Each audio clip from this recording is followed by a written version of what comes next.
তারা বলছে এই অপরাধীগুলি যে শাস্তি দিয়েছে এখানে আমাদের কিছু বলার নেই। গ্রেপ্তার হওয়া এই বাংলাদেশি প্রবাসীদের মুক্ত করার ব্যাপারে শেখ হাসিনা যখন জুলাইয়ের শেষ দিকে এই বক্তব্য দেন, তখনও তিনি দেশের প্রধানমন্ত্রী। শেখ হাসিনার কথায় পরিষ্কার উঠে আসে এই রেমিটেন্স যোদ্ধাদের মুক্তির কোনো সম্ভাবনাই নেই। কিন্তু আওয়ামী লীগ সরকারের পতনের পর নতুন অন্তর্বর্তীকালীন সরকার দায়িত্ব গ্রহণের 1 মাসেরও কম সময়ে মুক্তির আদেশ পেলেন সেই প্রবাসীরা। কিভাবে তা সম্ভব হলো, এর পেছনে কোন কারিশমাই বা কাজ করেছে? সরকার পতনের 3 দিনের মাথায় 8 আগস্ট দায়িত্ব গ্রহণের পর 25 আগস্ট জাতির উদ্দেশ্যে ভাষণ দেন প্রধান উপদেষ্টা ডক্টর মোহাম্মদ ইউনূস। সেখানে তিনি প্রবাসীদের অবদানের কথা তুলে ধরেছিলেন। এই গণ অভ্যুত্থানে বিদেশি অবস্থানকারী বাংলাদেশিরা অত্যন্ত গুরুত্বপূর্ণ ভূমিকা পালন করেছেন। জাতি তাদের অবদান বিশেষভাবে স্মরণ করবে। নতুন বাংলাদেশ গড়ার কাজে আমরা তাদের অংশগ্রহণ চাই।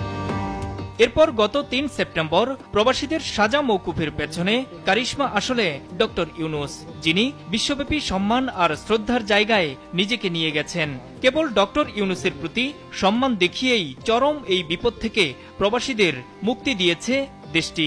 তাদেরকে সাধারণ ক্ষমার আওতায় ক্ষমা করা হয়েছে এবং তারা এখন মুক্ত মানুষ হিসেবে থাকতে পারবে। প্রধান উপদেষ্টার প্রেস সেক্রেটারিও জানিয়েছিলেন 57 বাংলাদেশির সাজা মওকুফের বিষয়টি।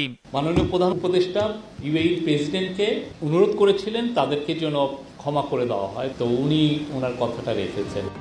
শেখ হাসিনার শাসনামল নিয়ে ত্যক্ত বিরক্ত ছিলেন বিশ্বের বিভিন্ন দেশের প্রবাসীরা।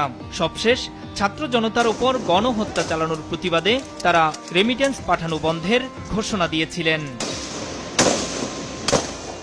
যদিও পতনের আগে শেখ হাসিনা সহ আওয়ামী লীগ সরকারের মন্ত্রীরা ব্যাংকিং চ্যানেলে টাকা পাঠাতে একের পর এক আহ্বান জানিয়ে আসছিলেন।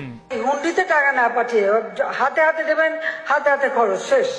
যারে দিলেন সে হয়তো খরচ করে পরে দেখা গেল যে নিজের জন্য কিছুই নাই। রেমিটেন্স আপনারা যদি বাংলাদেশে 6 মাস না পাঠান, আমাদের দেশের সামগ্রিক উন্নয়নের ক্ষতি হবে।